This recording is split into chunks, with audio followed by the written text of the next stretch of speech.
Ariel, ¿eh? Bueno, me voy al encuentro de Diego Giacomini. ¿Qué tal, Diego? Buenas noches. ¿Qué tal, Gato? ¿Cómo andamos? Un placer. Bueno, lo mismo, gracias, ¿eh? Bueno, todo... para el gobierno está todo bárbaro. Para el campo parece que todo bien, ¿no? Porque de la boca para afuera protestan, pero adentro le dicen todos que sí.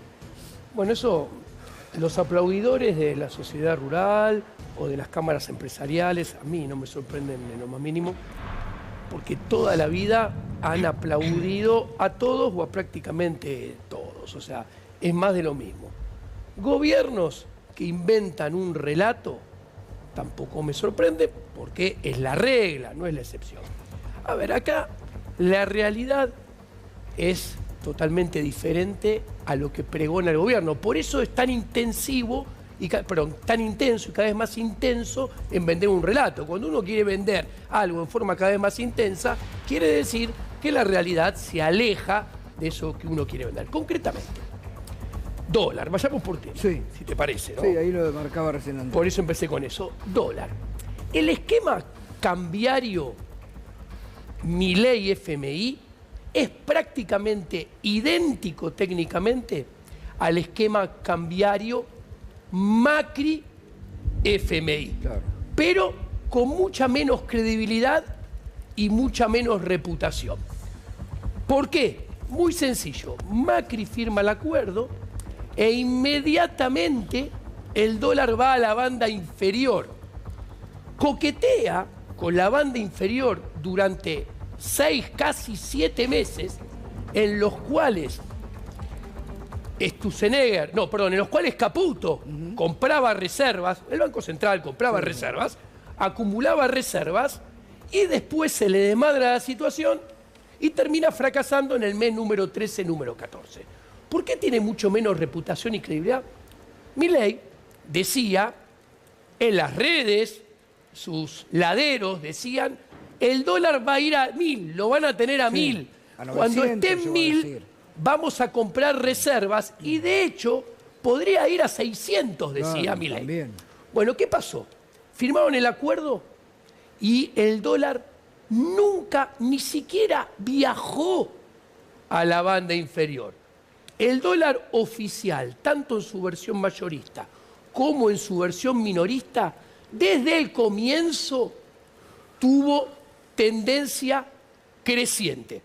Y hoy en día ya está en la mitad superior, o sea, de la mitad para arriba del esquema entre bandas, solamente a los 3 meses de haberse firmado el acuerdo. ¿Esto qué quiere decir?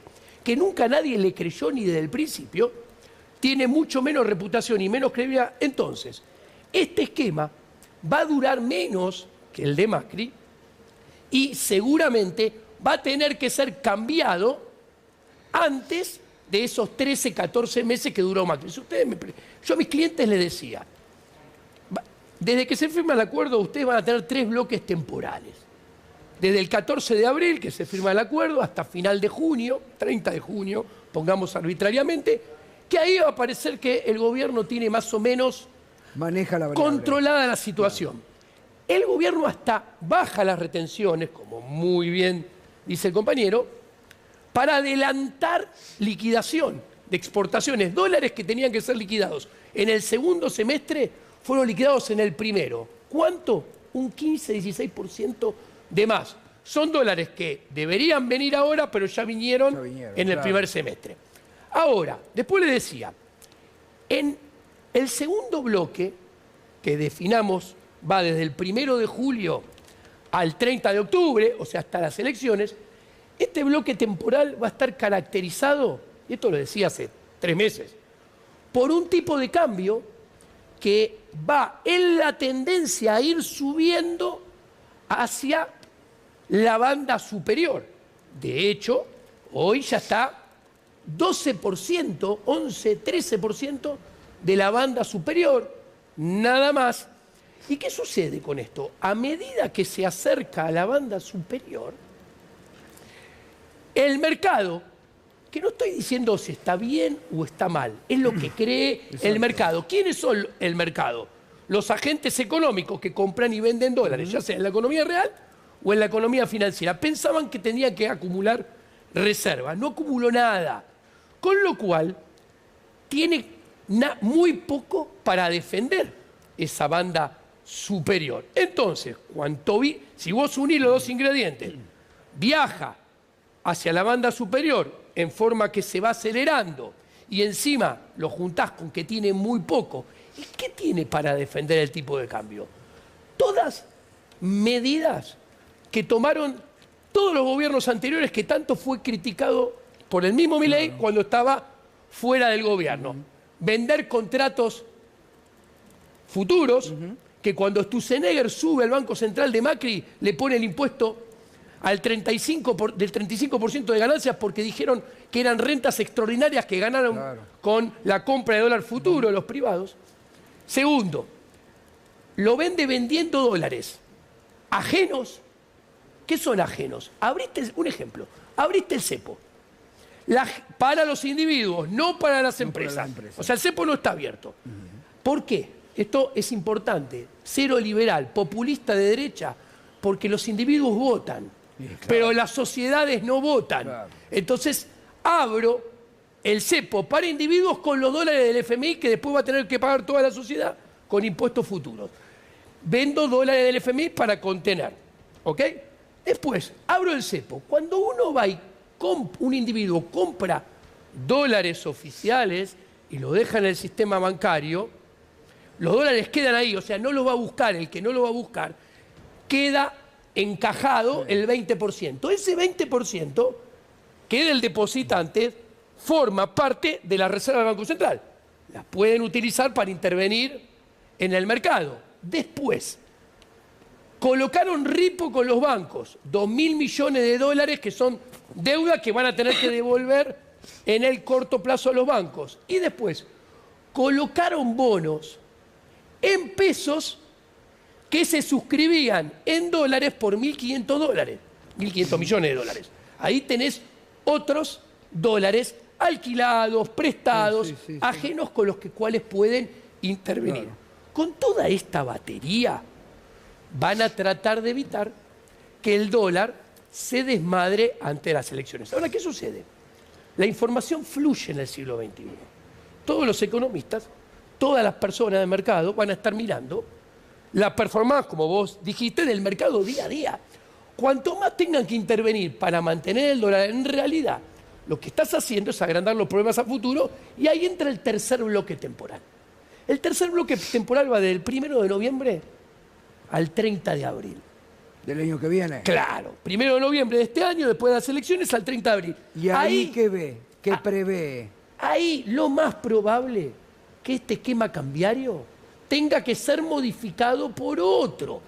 Hasta llegar a ese 1 de noviembre, Milei se ufanaba del rebote del gato muerto, que no es crecimiento, en forma de V, que tuvieron todos los gobiernos anteriores, los años impares, 2011, 2013, 2015, 2017 Macri. ¿Pero qué pasó en el siguiente año?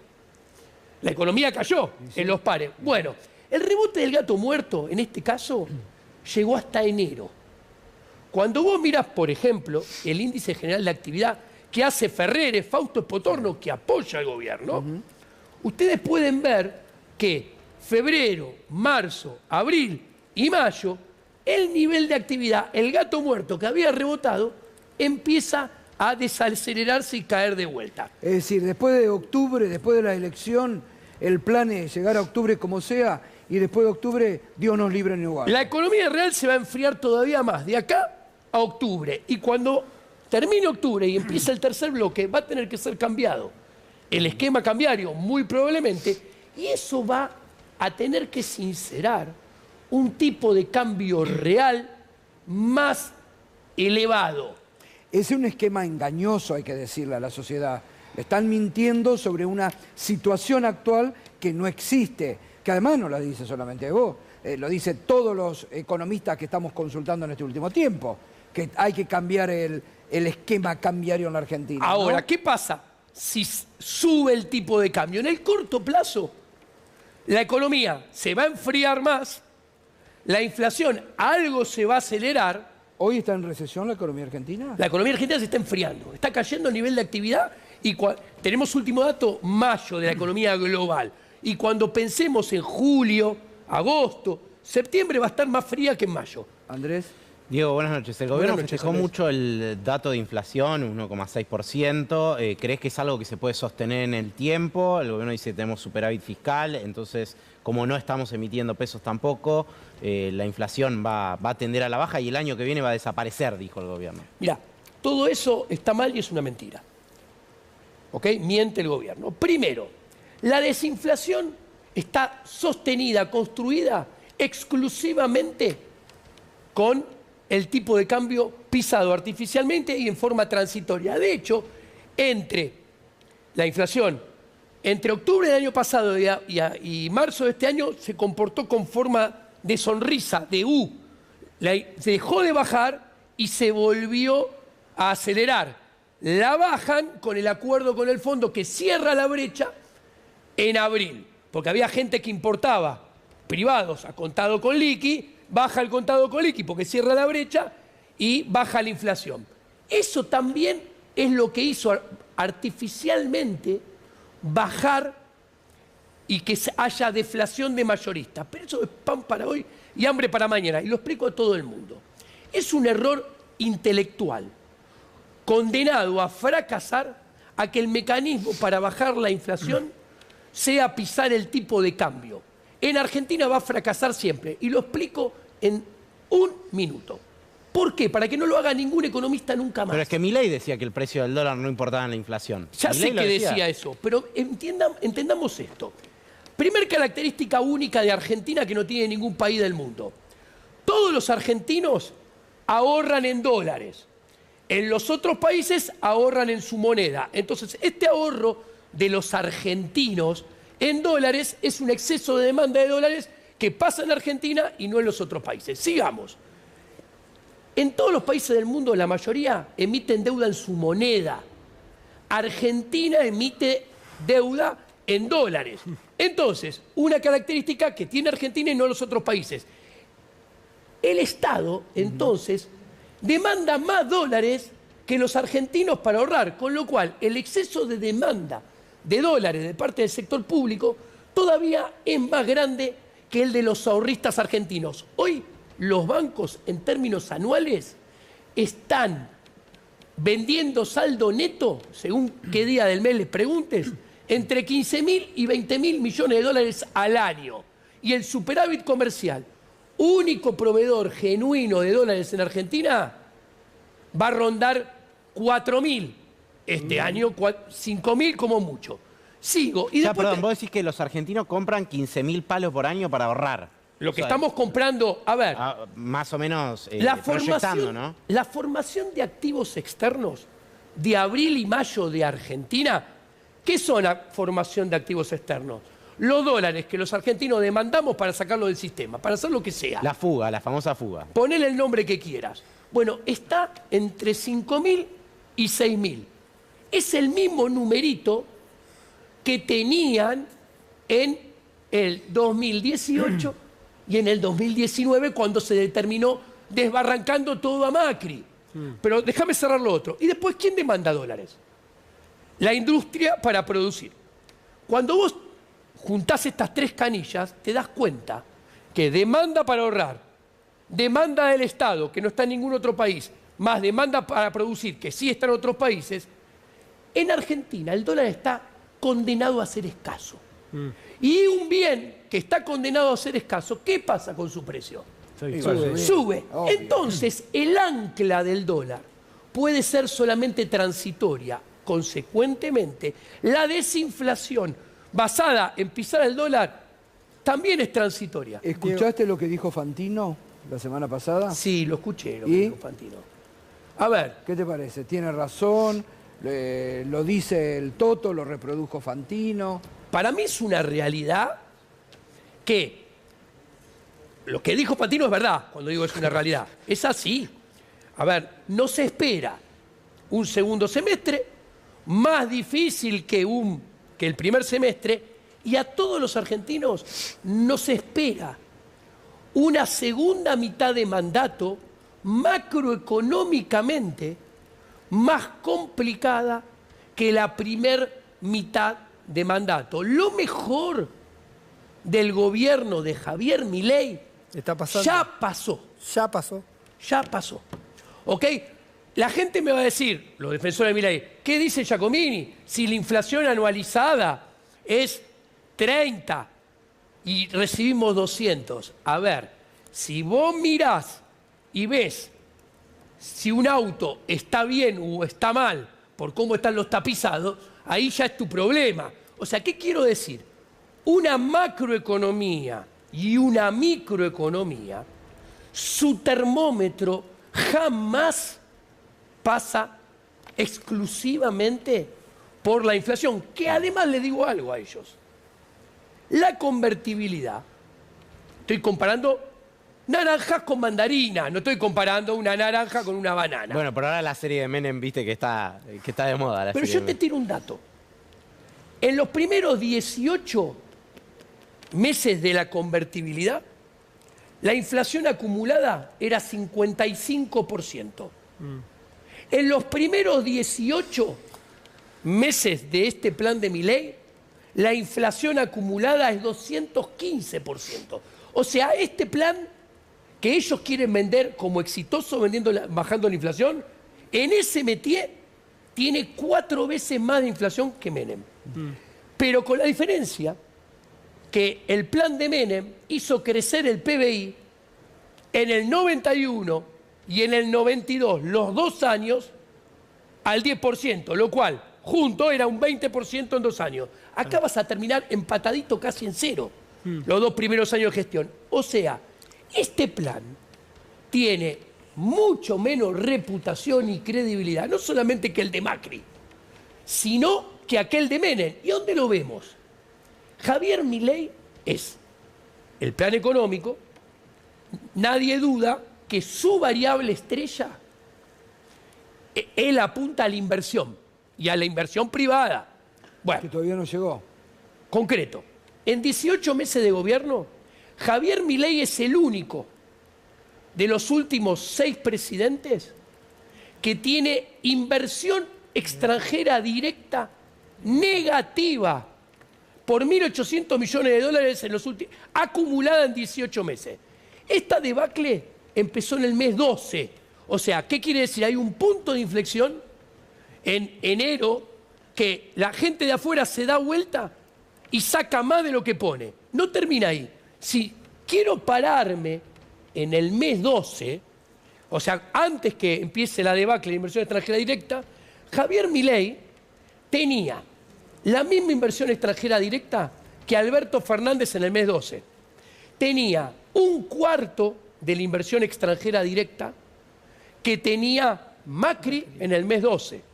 Y tenía 8 veces menos de inversión extranjera directa que la que tenía Cristina Fernández de Kirchner en el promedio de sus 2 mandatos. Ahora, Diego, yo te hago una pregunta, ¿no? Que se Sí. la hago a todos. Sí.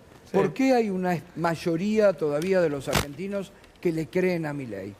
Porque muchos sostienen, y bajó la inflación. Muchos compran eso, bajó la inflación, los precios están cuidados y según las encuestas van a votar este gobierno y puede ganar en octubre este gobierno. Mira. Cuando muchos, reitero, muchos economistas, vos, Melconian lo dijo hace 15 días acá, los más liberales dicen, después de octubre, lo dijo hoy Kachanowski, después de octubre, A ver, Dios dirá. la inversión las elecciones de medio término, y miren, ustedes saben que yo de peronista no tengo nada, pero no soy gorila. Los peronistas son muy transparentes en esto, porque son transparentes en estas cosas. La elección de medio término es un partido de Copa de Verano en Mar del Plata, y ellos van por la Copa Libertadores en el 2027. ¿Qué quiero decir? ¿Quién? El peronismo. ¿Ah? La inversión, y dale con inversión. Las elecciones de medio término tienen impacto asimétrico. ¿Qué quiere decir esto? Si te va bien, las elecciones te dan una palmada en el hombro y te dice, bien, pibe, te va bien. Podés seguir remando el dulce de leche. ¿Qué pasa? De dulce de leche clásico a dulce de leche colonial y después a repostero. Cada vez más espeso. ¿Ok? Si te va mal en la de medio término, desbarrancaste. Y tenemos dos ejemplos. Tenés la del 2001, que de la Rúa ya había renunciado el Chacho. Sí, claro. Había sacado, sin los votos del Ari, que fueron 9 puntos, había sacado 22. Y a los 3 meses despistó y se fue como si fuera la curva Tamburello. Y después tenés Macri, que sacó el 42% de los votos, pintó el mapa de amarillo y no le sirve para nada, terminó llegando al borde de la pileta pidiendo un tubo de oxígeno. Diego. Ahora, escuchen esto. Si al gobierno de Javier Milei le va bien en las elecciones, suma, en el mejor de los casos, alrededor de 30 diputados. Sí, un poco más. Suma 12 senadores. Pasa de tener 6 a tener 18. 6 más 12, 18. Sí. En las dos cámaras. Sí, queda años luz de los 129 de la mitad de senadores. ¿Qué quiero decir? Le aviso a sus votantes. El sistema se encarga que esté años luz de poder hacer las reformas estructurales que dice que va a hacer. Con lo cual, el dulce de leche, dado aparte que su ajuste fiscal también es transitorio, mentiroso y mal hecho. Puede meter decretazos de NU, ¿eh? Sí. Puede meter decretazos. Pero mira, va a tener la posibilidad de sostenerlo. Déjame, porque hiciste una línea de tiempo. Te traigo otra vez a lo que está ocurriendo ahora. 2 preguntas cruzadas. Sí. Si ocurre lo que vos decís, después, la próxima etapa de la economía, ¿tiene que ser con otro ministro, con otro equipo económico? Y la otra pregunta atada a eso. Sí. ¿Vos imaginás un proceso de deterioro paulatino o imaginás que en algún momento hay un sacudón que cambia todo? Mira, yo creo que hay un... A ver, los políticos no se anticipan nunca nada. Cuando hay cambios es a los cachetazos y a la trompada porque no queda otra. Sean o tengan el signo político que tengan. ¿Ok? Se lo va a imponer la realidad, el cambio. A ver, cambiar el esquema cambiario, el Toto Caputo no lo puede hacer. El Toto Caputo, para mí, no tiene mucha más larga vida. Vino a hacer un negocio y el negocio se terminó. No hay más negocio financiero. ¿Ok? Es muy sencillo. Cuarto trimestre del año pasado, los depósitos a plazo fijo aumentaban 4 veces la inflación. 32 contra 8, la acumulada. En el primer trimestre de este año aumentaban al doble. 16 contra 7. Ahora aumentan más que la inflación. Se acabó el carry trade. Se acabó hacer tasa en pesos, en dólares. ¿Ok? Listo. Tiene los días contados. Se va a tener que ir. Pero aparte, ¿qué quiero decir? Es normal. ¿Dónde vieron un ministro de Economía que esté todo el mandato de un presidente? Es la excepción, no es la regla. Pero y ahí, a ver, porque algunas encuestas o algunos analistas de opinión dicen que todavía le queda a Milei por parte de la gente la expectativa, mucho menor a lo de un año atrás, pero la expectativa, ya ni siquiera la esperanza, la expectativa de que, bueno, es disruptivo, puede pegar un golpe de timón, enderezar el barco, porque es un presidente, esto es lo que dicen los analistas de opinión, es un presidente que demostró que tiene coraje, que va al frente, entonces puede dar vuelta al barco. Mirá, voy a comparar, para responderte si te parece, voy a comparar esta situación con la de Menem, para que vean las diferencias, que son 2 planes económicos que apuntaban a lo mismo y usaron herramientas bastante similares.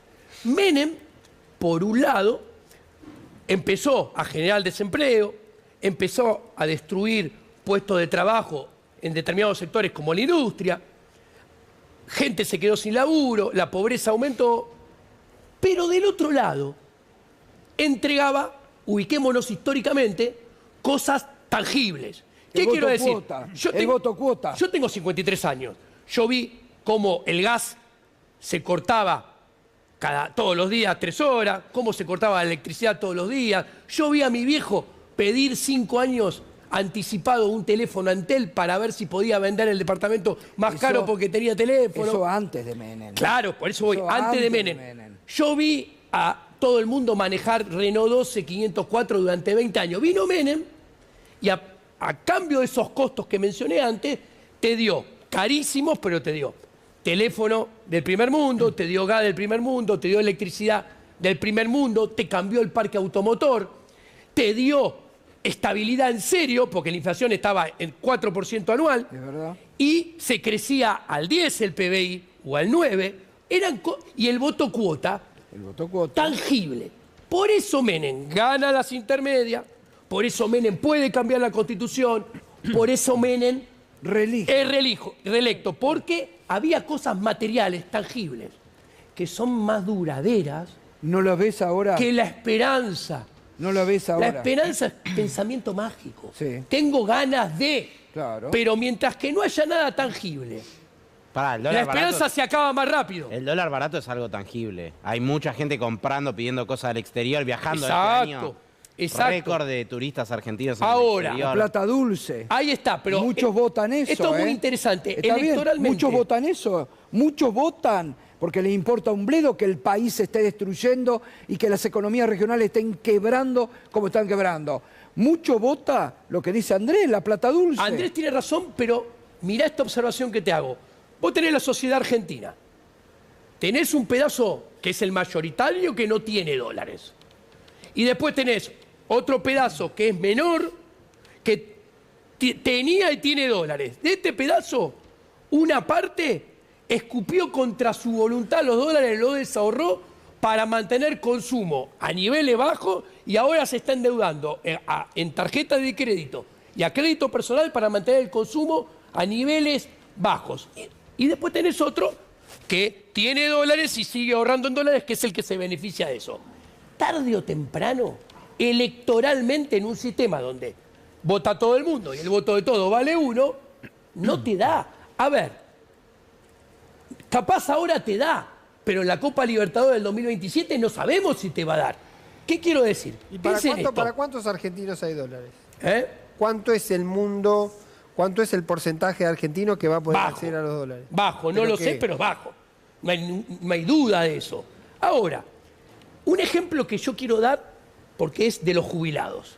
Y es un gran ejemplo de cómo las políticas de Milei están mal pensadas, son inconsistentes y se ejecutan pésimo. A ver, Milei abre la importación para traer remedios de afuera, porque son más baratos que los remedios domésticos. Para que baje el precio de los remedios y la población tenga más remedio. Un liberal dice, bien, vamos, si lo hace bien, va a resultar bien. ¿Cómo lo hace Milei? Vamos a los resultados. La inflación de remedios es 165%. La inflación general es de 215. Vos decís, qué bueno. No. ¿Por qué? Punto número 1. Las empresas que hacen remedios, los laboratorios, pierden como en la guerra, porque van muy por detrás de la inflación. ¿Ok? Con lo cual aumentan los salarios de sus trabajadores muy por detrás de la inflación. Pero vos decís, viene un liberal y dice, che, pero digo, bajó el precio. Es buenísimo, todo el mundo tiene que estar consumiendo más remedio. Entonces, Milei castiga a las empresas para beneficiar a los consumidores. Eso es liberalismo, Diego. No, pero Milei no hace eso, porque hace todo en forma inconsistente y mal. ¿Por qué? ¿Quién es el principal consumidor del remedio? La gente mayor. Los jubilados. Hay 7 millones de jubilados. 5.3 son atendidos por el PAMI. Entonces, ¿qué sucede? El ajuste fiscal sobre el vademecum del PAMI implica que la inflación de los remedios de los 5.3 millones de jubilados del PAMI sube 430%, más del doble de la inflación. Al mismo tiempo no termina ahí, le hace la doble Nelson de Martín Caradagian, porque le hace el ajuste fiscal del vademecum, pero después le hace el ajuste fiscal de las jubilaciones, que perdieron 41 y 43%, con bono o sin bono, en términos de los remedios del vademecum. Con lo cual, si el señor mayor compraba 10 píldoras, ahora compra 6 o 5,5. Entonces, ¿qué sucede? Miren cómo están ejecutadas mal de todos lados y desde el liberalismo. Esta apertura castiga a la oferta microeconómica del mercado de remedios porque castiga al laboratorio, al dueño del laboratorio, a los empleados del laboratorio. Pero también castiga a la demanda, porque castiga al principal consumidor de remedios, que son las personas mayores. Entonces, tenés un problema de P por Q y termina habiendo menos remedios y menos consumo de remedios en toda la economía argentina. Obvio, no, y aparte el PAMI que los eliminó. ¿Y sabés quién está atrás de todas estas cosas? El hombre del Atlantis. ¿Quién es el hombre? Federico Sturzenegger, el hombre del Atlantis. No hay nadie con los pies más lejos de la tierra que el hombre del Atlantis. Es así. Ahí está. Hoy estuvieron, mirá la foto. Hoy estuvieron toda la tarde. Se vienen nuevas medidas en Olivos. Esto es muy cómico porque dicen que estuvieron trabajando todo el día y pusieron ese libro de Walsh de microeconomía de 1974 para estudiar, lo dicen ellos, cómo comunicar los beneficios de una economía liberal mejora la sociedad. De ese libro no vas a obtener la respuesta. Es simplemente para la foto. Ahora, si un presidente y su ministro de modernización del Estado no saben comunicarle a la sociedad los beneficios de supuestamente más libertad económica, tenemos dos problemas. O no saben o lo hicieron realmente mal. De 1 a 10, ¿cuánto calificás en este momento al gobierno de Milei? Tiene que recursar. Epa, tiene que recursar. ¿Lo aplazás? Tiene que recursar. ¿Pero sabe por qué? Porque ¿Lo bochaste? La economía es un subproducto debajo de algo mucho más importante, que es la filosofía política y la ética. ¿Sabe qué me preocupa más de todo este gobierno? Cómo planta violencia. Bueno. Divide y segmenta violentamente cada vez más la sociedad. Porque de eso no hay retorno. Es verdad. Y eso es lo más grave de todo. Y esto lo decía Bastiat. Donde entra el comercio, no entra la bala. ¿Qué quiere decir? Démoslo vuelta. Donde hay paz y armonía, se celebran más contratos de comercio, de producción, de inversión y de trabajo. Donde hay violencia, se celebra menos contratos, la economía se empobrece y encima la violencia se devuelve con violencia. ¿Esto qué quiere decir? Que el que venga después va a utilizar esta violencia en forma de boomerang. Y eso, no sé si hay alguien de la clase política que va a venir que no lo vaya a hacer. La grieta que va a venir después es más grave que la que tuvimos en el pasado.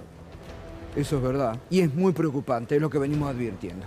Diego, muchas gracias. Un placer. Un gustazo, realmente. Muchas gracias. Bueno, gustazo. Gracias. Pasó Diego Giacomini, a fondo hoy, a fondo. Hay que guardar como venimos guardando todo porque va plantando mojones con cosas que se van cumpliendo. Tenemos alerta.